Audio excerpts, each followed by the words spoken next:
Forgiveness is so easily spoken of. You ask a Buddhist or a Hindu, what do you know about forgiveness? You know what they'll say to you?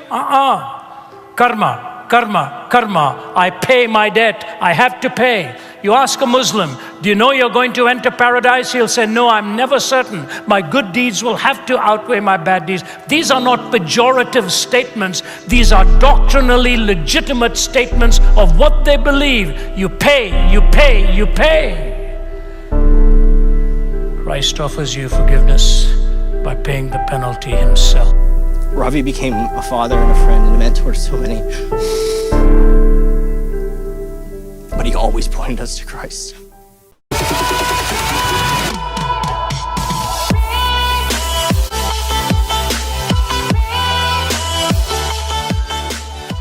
Halo semuanya, ketemu lagi bersama dengan saya Joy Manik di YouTube channel Beritakan Kebenaran.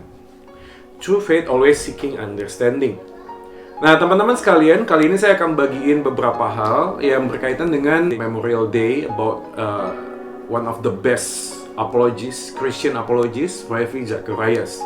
Ya, orang ini adalah orang yang sangat luar biasa dipakai oleh Tuhan dan juga menginspirasi banyak orang. Dan rasanya kali ini juga aku mau bagiin beberapa hal yang siapa tahu juga bisa menjadi berkat buat teman-teman sekalian.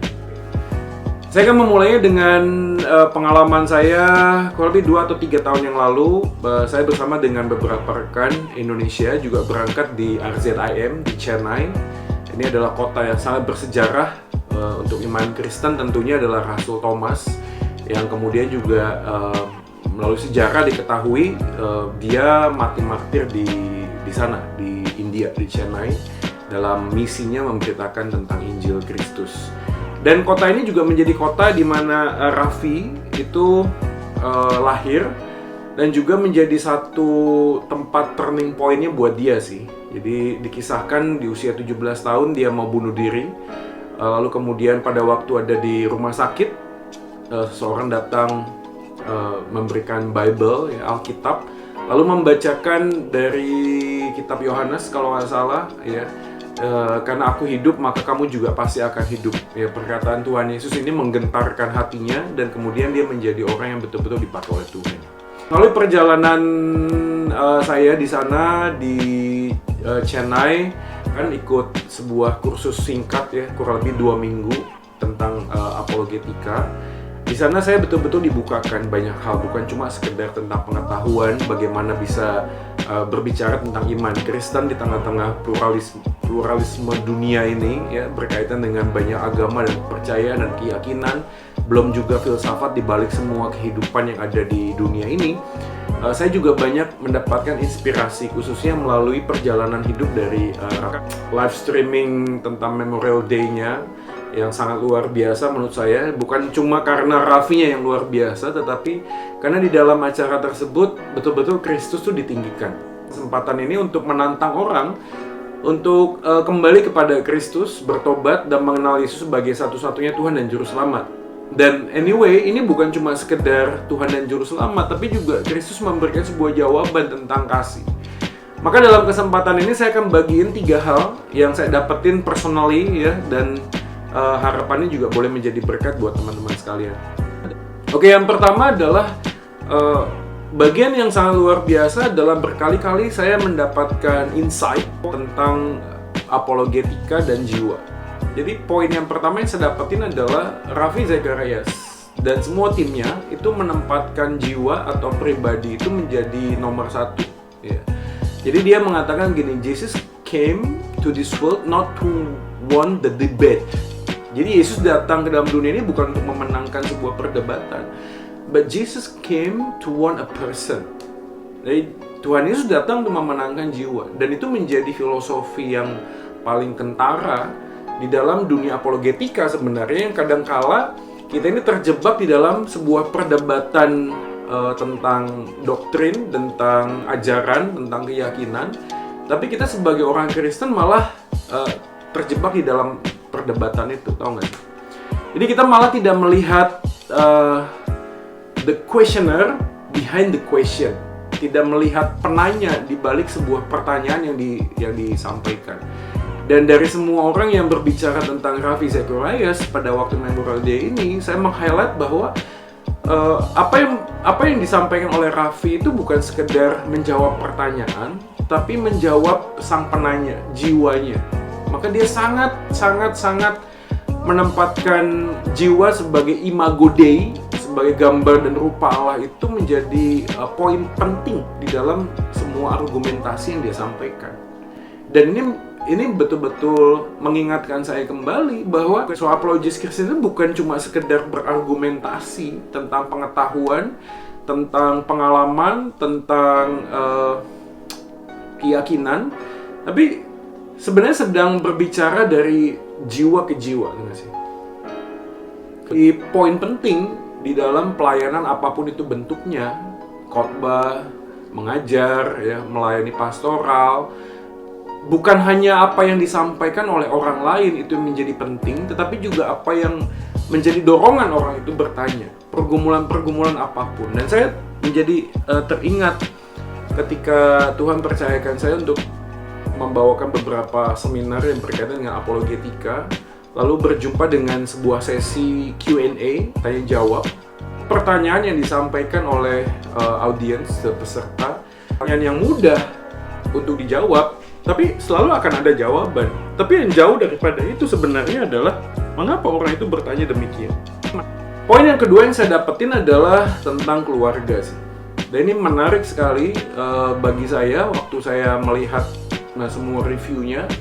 Ravi Zacharias ini melayani luar biasa, worldwide, seluruh dunia. Dia menghabiskan berjam-jam waktunya ya, di dalam penerbangan yang sangat jauh ke sana ke sini, berbagai macam kota yang dia sudah kunjungi, dan itu betul-betul membuat dia lagi punya waktu untuk keluarga. Tapi itu semuanya salah. Bahkan di dalam semua kesaksiannya dari keluarga dan sebagainya, walaupun dia itu jauh, dia tetap terkoneksi, dia tetap memberikan perhatian kepada keluarga, dan itu terwujud nyata pada waktu keluarga diberi kesempatan untuk testimoni. Dan itu wow sih, maksudnya ini bukan cuma sekedar keluarga inti, tapi orang lain di luar keluarganya juga bisa melihat bagaimana Ravi ini juga memperhatikan. Dan saya pikir itu juga menjadi teladan yang baik. Yang kadang-kadang kita dalam pelayanan, kita ini jadi sulit sekali untuk melayani anggota keluarga di dalam inti, ya, keluarga inti kita, sehingga ada banyak anak-anak hamba Tuhan yang merasa bersaing ya dengan jemaat. Dan saya sangat terinspirasi dengan seorang yang bersaksi di Memorial Day tadi malam. Dia mengatakan gini, thank you for sharing your father with us. Itu wow sih, maksudnya demikianlah Bapa di surga itu berbagi, tau gak sih, merelakan anaknya yang tunggal supaya kita bisa menikmati. Demikian sebenarnya orang yang dipanggil menjadi hamba Tuhan, keluarganya juga harus mengerti dan memahami bahwa papanya atau mamanya yang melayani penuh waktu adalah berbagi hidup. Belajar untuk mengasihi itu bukan dengan memeluk papa mama kita sehingga tidak bisa kemana-mana, tapi justru berani untuk membagi papa kita, mama kita untuk bisa juga dinikmati oleh jemaat yang melayani dengan berkhotbah, dengan kunjungan dan sebagainya. Dan itu buat saya luar biasa.